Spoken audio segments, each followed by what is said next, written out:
Hi guys, mga kanegosyo, Kasensa Familia, kamusta po kayo? Sana po habang nanonood kayo ng vlog natin ito, sana ay nasa mabuti kayong kalagayan. Sana ang business natin ay lumalaban. Sana ang business natin is okay. Sana tayo ay masaya. Okay, so good vibes lang. Sabi nga lagi namin, every gising is a blessing. Pagising natin sa umaga, kahit tayo may mga pinagdadaanan, kaya natin yan. Alam nyo, advocacy talaga ng negosyo Philippines ay magkaroon tayo ng mga vlogs na realistic, inspiring vlogs, at yung mga vlog na may matututunan talaga tayo. Hindi yung mga prank lang, hindi tayo nagbablog para lang sumikat, magyabang, hindi tayo nagbablog para parang ma-feel ng iba na maliit sila. Nagbablog tayo para talaga i-share yung mga lahat ng pinagdaanan natin, lahat ng ginagawa natin, mga experiences natin, good man or bad man, sineshare natin. Hindi tayo nagyayabang, hindi tayo nagsisinungaling. Kaya naman, ngayong araw na ito, meron akong napakagandang share sa inyo at siguro yung mga ibang negosyante, pinagdadaanan din to or ibig sabihin, naranasan ito. So, bibigyan namin kayo or bibigyan ko kayo ng mga tips, suggestions, ano ba yung dapat gawin kapag meron kayo nito or na-encounter nyo to. So, simulan na natin. Guys, last week, meron tayong na-receive na love letter. Yan, meron tayong na-receive dito na letter. Guys, ito ay mula sa isang kooperatiba. Ito, way back 2020, 2019, nagbabuyan tayo. Meron tayong napakalaking piggery, nasa mga 100 plus sa level tayo, may mga partner, may mga paiwi tayo. So, sa hindi inaasahang pangyayari, alam naman natin, that time nagkaroon ng ASF. So talagang napakababa na ng kilo ng baboy. That time, 115, 110 lang ang timbang ng, or yung live weight, kumuha sila ng fattener. Then, biglang-bigla guys, pumutok yung bulkan. Pumutok ang bulkan January 12, 2020. Guys, that time, meron tayong pambenta na 40 heads na fattener. Okay, pambenta na. Pumutok ang bulkan. After 2 days, 3 days, kasi natatakot kami noon, baka sabi nila kasi pag pumutok pa uli yung bulkan, talagang totally clean up. Lahat ng hayop, lahat ng tao na madaanan niya na 7 km radius, patay. Kung halimbawa baboy, patay. Siyempre, kung mga tao maabutan, patay din. Kaya kung matatandaan nyo, dito sa mga naka-experience dito sa Batangas, yung mga area ng mga Agoncillo, San Nicolas, Talisay, sarado yan. May mga pulis, may harang yan. So, walang pakain, walang mabilhan ng feeds, walang tubig, nagdadala kami ng tubig. Guys, imagine niyo bumagsak ang timbang sa 80 pesos. Then, after a few days, naging 75. Naging 70. Guys, alam nyo ba na pipick upin na yung atin?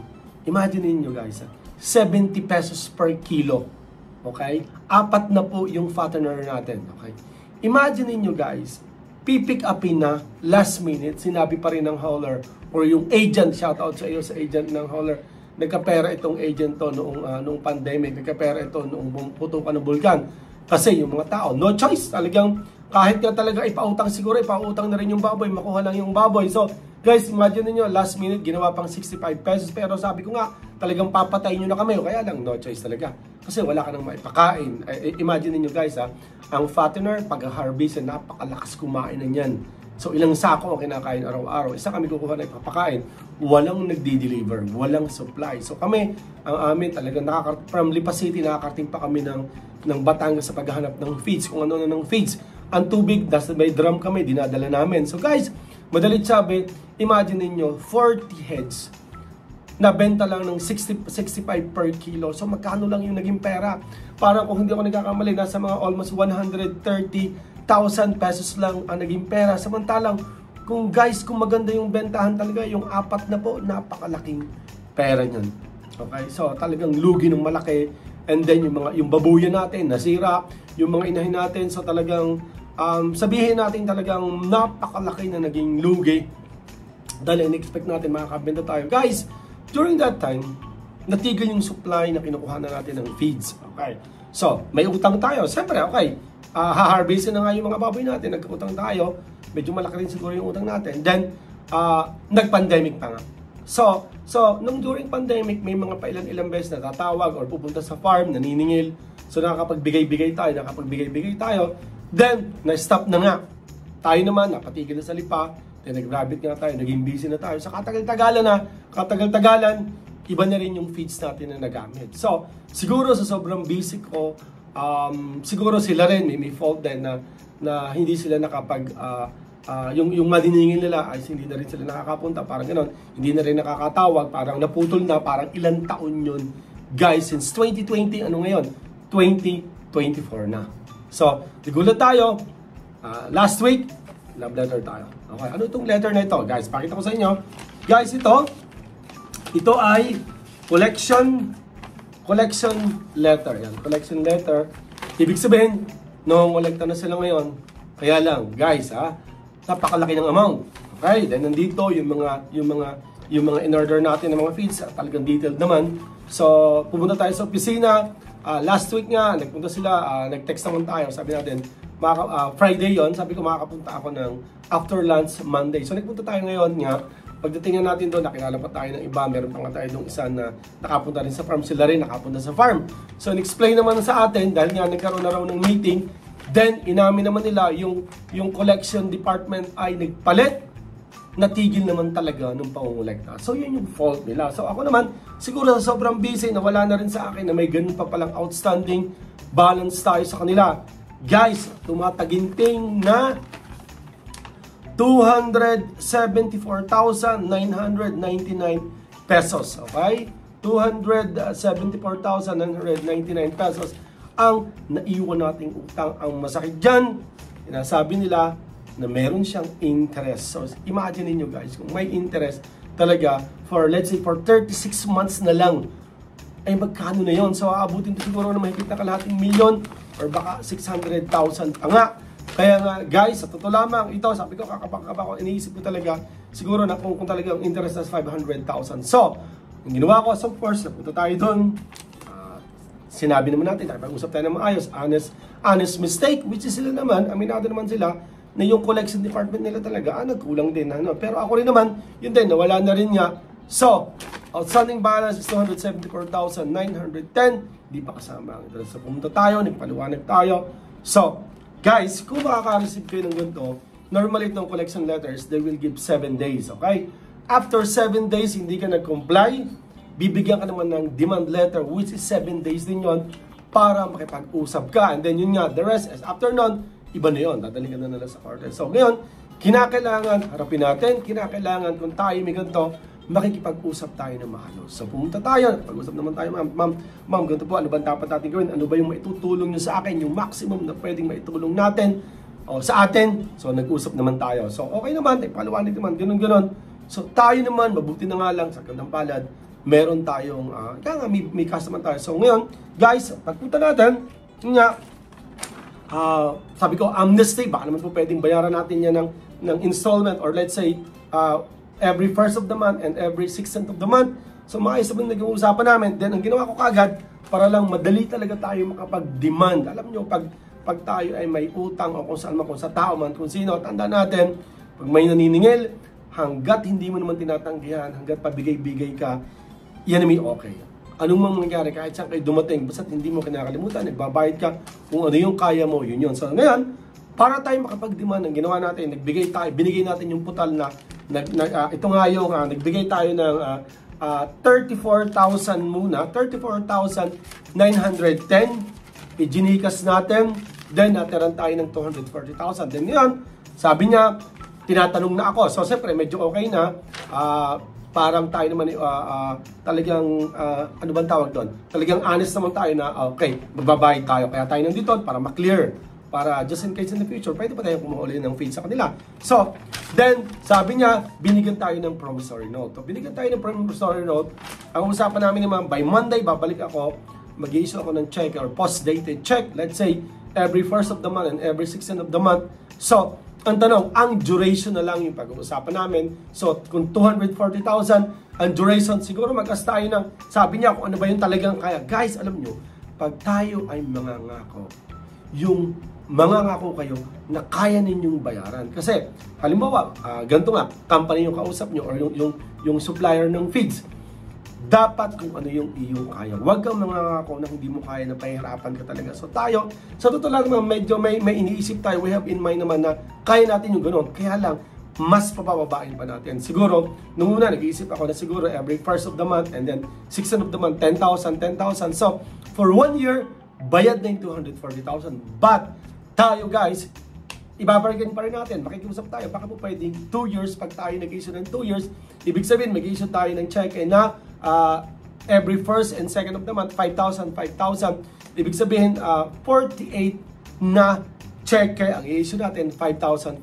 Sa ganitong paraan, ibibigay natin, makikiusap tayo na baka naman po pwede nang i-waive ang interest. Kasi pag nilagyan niya ang interest, napakatagal, malaking pera. So, parang sa mga bangko or kung may pinagkakautangan tayo, napaka-importante na makikiusap, magsasabi ng tapat, magpapakumbaba, hindi yung tayo pa yung medyo matapang, tayo pa yung no.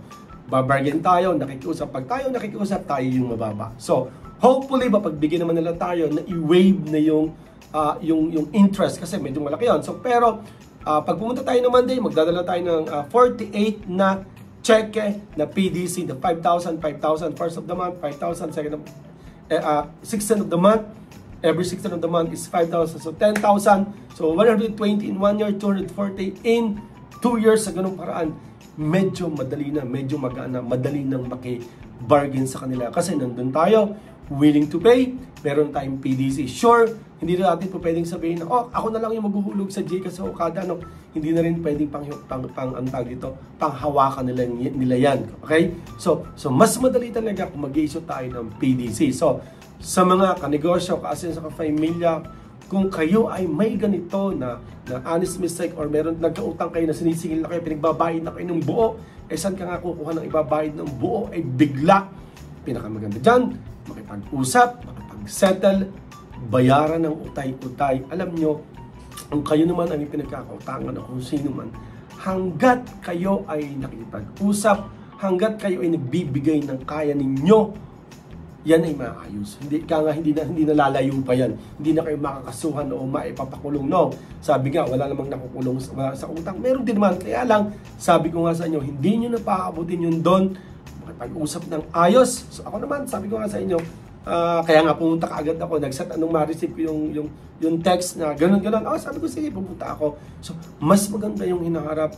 Mas maganda yung nilulutas kaysa yung too late na para ayusin. So mga kanegosyo, tayo yung nag-share yan. Nandito tayo, pinakita ko sa inyo lahat. Nandyan yung resibo, nandyan yung mga babayaran natin.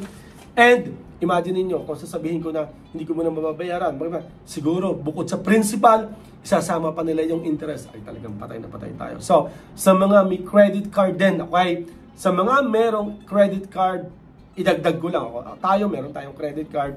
Aminin natin, sa sobrang busy, nag-June na pala, tumawag sa akin, hindi ko na nasasagot. Then, totally na-close yung aking credit card. Napakahirap pag ang credit card natin ay na-closean. Na-close natin, pababayaran sa iyo ng buo yan. Ang problema, pag hindi mo nabayaran, iba na yung tatawag sa iyo, hindi na yung bangko. Iba na, parang ka-tie up na nila na company na napakakulit, blah blah blah. Naalala ko yung credit card natin from 45,000, naging 90,000 na doble. Parang gano'n. Then bumargin ako, pinagbigyan ako ng 75,000, then binigyan ako ng 1 month para mabayaran. Kasi kung hindi mo mabayaran, lalaki ng lalaki. So, sa mga may credit card, yung maintaining na nababayaran natin, yung minimum na dues, minimum payment, bayaran nyo yan.